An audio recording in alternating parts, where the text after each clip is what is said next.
Danes v Pomurskem dnevniku. Prvo zasedanje vlade po odstopu ministra za zdravje. Kako postopati ob visokih temperaturah? Zahvalna listina za društvo Mozaik. Sanacija ceste Lendava-Pince. Jutri bo pretežno jasno z možnostjo neviht.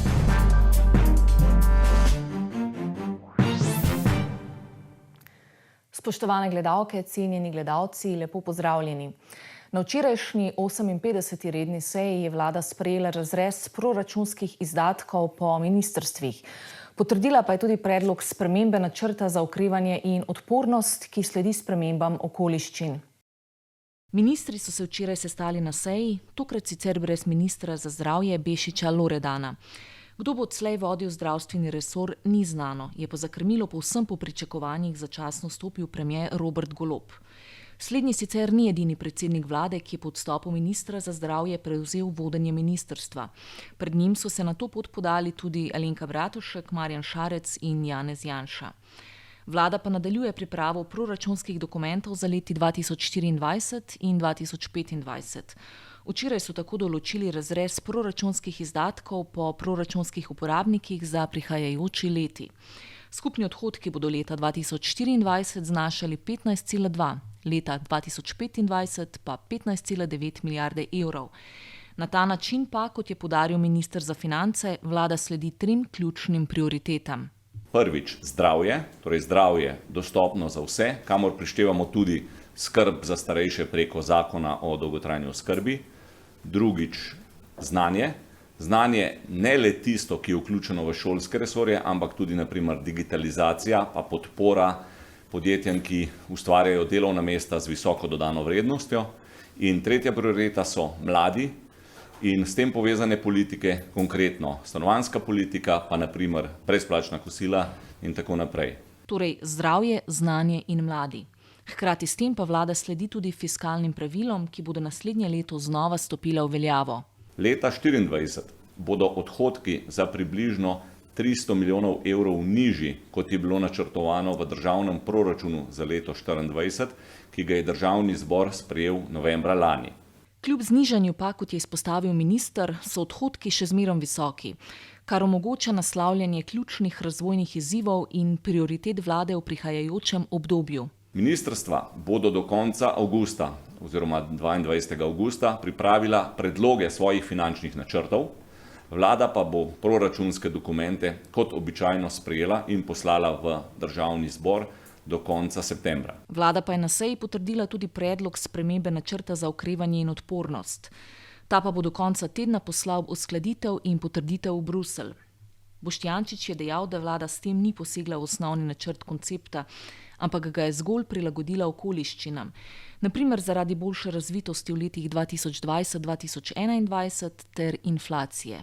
V okviru novega poglavja načrta Repower EU, za katerega ima Slovenija na voljo dodatnih 122 milijonov evrov, bomo izvedli 2 dodatna reforma ukrepa in 4 naložbe. Načrtovana je uveljavitev zakona o uvajanju naprav za proizvodnjo električne energije iz obnovljivih virov energije in zakona o infrastrukturi za alternativna goriva ter spodbujanju prehoda na alternativna goriva.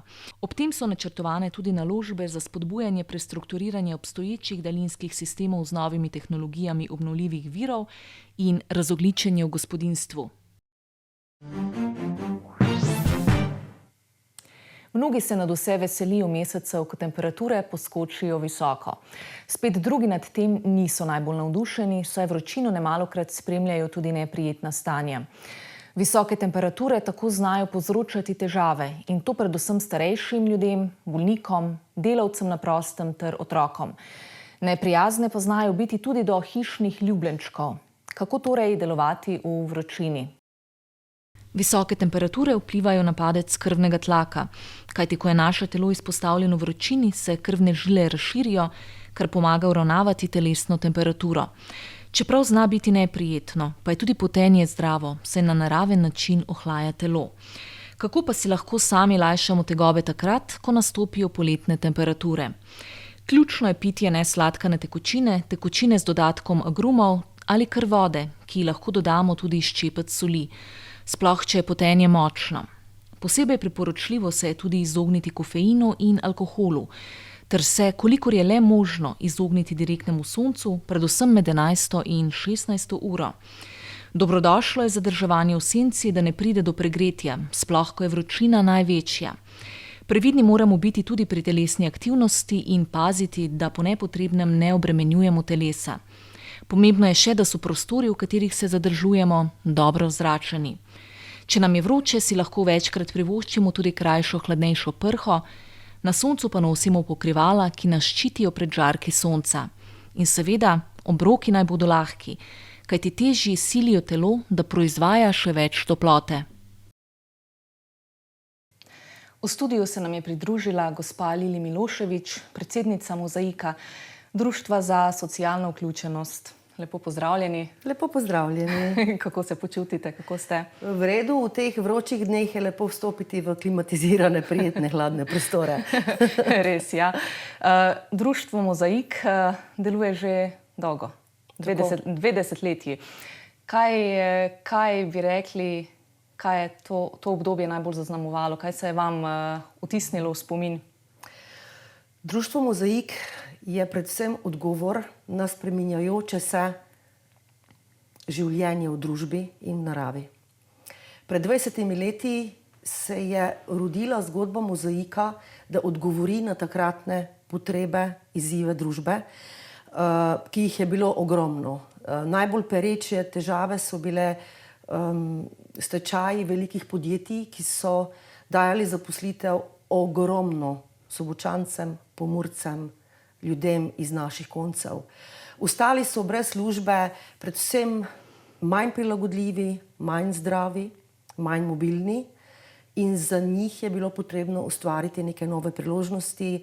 Veliko jih je bilo takrat na Zavodu za zaposlovanje. In društvo je takrat, kmalu potem, ko je nastalo, ustanovilo Koreniko, torej zaposlitveni center v Šalovcih, ki je do danes postala resnično mednarodna zgodba zelenega podjetja z lastno blagovno znamko, ki je odgovorila na konkretne probleme z ustvarimo delovna mesta za ranljive družbene skupine, z tem, da ukrepimo tiste vire, ki niso izkoriščeni. Preko vseh teh dejavnosti ste verjetno ustvarili kar nekaj delovnih mest. Koliko približno operirate, kaj z številkami? Zdaj moramo se pohvaliti tudi, da smo soustanovitelji zaposlitvenega centra Mensana. Mislim, da zdaj že veliko Sobočancev in Sobočank pozna našo pralnico, našo restauracijo, našo teraso tukaj.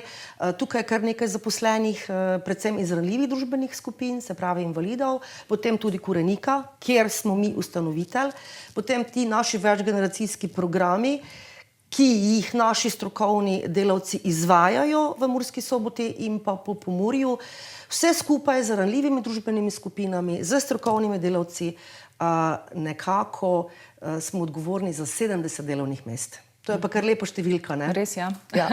Zdaj vašo vlogo, pomembnost je prepoznala tudi Mestna občina Murska Sobota. Prejeli boste zahvalno listino. Zdaj midve sva že omenili veliko tega, ne? Zakaj konkretno, kako je do tega prišlo? Mogoče beseda o tem? Ja, zdaj mi se nismo sami predlagali. Predlagal nas je nekdo, ki nas zelo dobro pozna, ki je tudi prostovoljec v našem programu Terensko delo. Prepoznal je našo dodano vrednost, ker je tudi sam sila človek, bom rekla humanitarec. In očitno so na mestni občini ta komisija, ki je za to pristojna, prepoznali našo družbeno relevantnost. Jaz bom rekla tako, mi smo delovali 20 let in bomo še delovali naprej. Veste, narava je ranljiva, to vsi vidimo z klimatsko krizo. Človek je ranljiv, človeštvo je ranljivo. Ko se mi pogovarjamo o ranljivih družbenih skupinah, pravzaprav govorimo o tem, da smo vsi ranljivi in da je potrebno dovolj zgodaj se prebuditi in ustvariti načine, kako se lotiti težav. Premalo je kritika. Premalo je povedati, to ni v redu, vsi si želimo dobrih šol, z veliko zadovoljnimi učenci, dobrih podjetij, lepe zelene prihodnosti naše dežele. Kako pa to doseči? Za vse to je treba nekaj narediti, ne? Tako, in Mozaik ima tukaj reference, ki so mednarodno, bom rekla, veljavne in mi imamo partnerje v mednarodni skupnosti. Zelo močni smo v mreži lokalnih skupnosti vseh močnih javnih zavodov, CSD, Zavod za zaposlovanje, občina, zdravstveni dom in tako naprej in sodelujemo z konkretnimi rešitvi in programi, na katere se potem lahko tudi oni obračajo. Torej, govorimo zgodbe, kako ustvarjati prihodnost, da ranljivost ne bo ogrožala družbe. Torej, da bo ranljivost dobila tisti trendma, da bo na kvaliteten način zaživela kot del neke družbe, ker na vse zadnje smo vsi različni in vsak bi mogel imeti svoj prostor v družbi in na tem tudi delamo. Zgodba glede sanacije državne ceste Lendava-Pince se vleče že kar nekaj časa. Sedaj pa, kot zgleda, se bodo dela vendarle že kmalu pričela. Izbran je že tudi izvajalec. Direkcija za infrastrukturo je decembra 2022 objavila javno naročilo za ureditev državne ceste Lendava-Pince. V pričetku tega meseca pa je bil izbran tudi izvajalec. Sanacijo ceste in izgradnjo traktorsko-kolesarske steze bo tako izvedlo podjetje Pungrad. Sama rekonstrukcija pa pomeni drugi največji finančni vložek države v ceste na tem območju. Vsa projektna dokumentacija je že pripravljena, prav tako pa so zaključene parcelacije in nakupi zemljišč. Občina Lendava bo sofinancirala kilometer ceste in to od semaforiziranega križišča do konca naselja Lendava, saj sprva ta odsek ni bil predviden. Vrednost projekta znaša 7,1 milijona evrov, pri čemer je podjetje Pungrad tisto, ki je ponudilo najugodnejšo ceno. Gradbena dela bodo obsegala rekonstrukcijo v dolžini 5,4 km, ureditev obojestranskih avtobusnih postajališč v naseljih Čentiba, Dolina in Pince. Izvedena pa bo tudi vzporedna površina za kolesarje in traktoriste v širini 3,5 metra. Urejen bo tudi pločnik v skupni dolžini 2668 metrov. Začetek del je predviden za konec avgusta, po pogodbi pa je rok za izvedbo del 540 dni od samega pričetka. Preverimo še, kakšno vreme se nam obeta v prihodnje. Danes smo imeli pretežno jasen dan. V Murski Soboti smo opoldne namerili 29, Radencih 28, v Lendavi in Krajinskem parku Goričko pa 27 stopinj Celzija. Jutri bo sončno, zapihal bo jugozahodni veter. Zvečer bodo krajevne vročinske nevihte, ki se bodo nadaljevale v noč. Najnižje jutranje temperature bodo od 16 do 21, najvišje dnevne od 31 do 36 stopinj Celzija. Najnižje jutranje temperature v severovzhodni Sloveniji, v Murski Soboti in Mariboru se bodo gibale od 18 do 20, podnevi od 33 do 34 stopinj. V četrtek bo spremenljivo do pretežno oblačno s pogostimi plohami in nevihtami. Tudi v petek bodo predvsem sredi dneva in popoldne še nastajale posamezne plohe in nevihte. Temperature v naših krajih bodo zjutraj od 16 do 19, čez dan od 28 do 32 stopinj Celzija. Toliko za danes, več informacij o dogajanju v naši regiji pa najdete na spletni strani www.tvideja.si. Hvala za pozornost in lep pozdrav do jutri.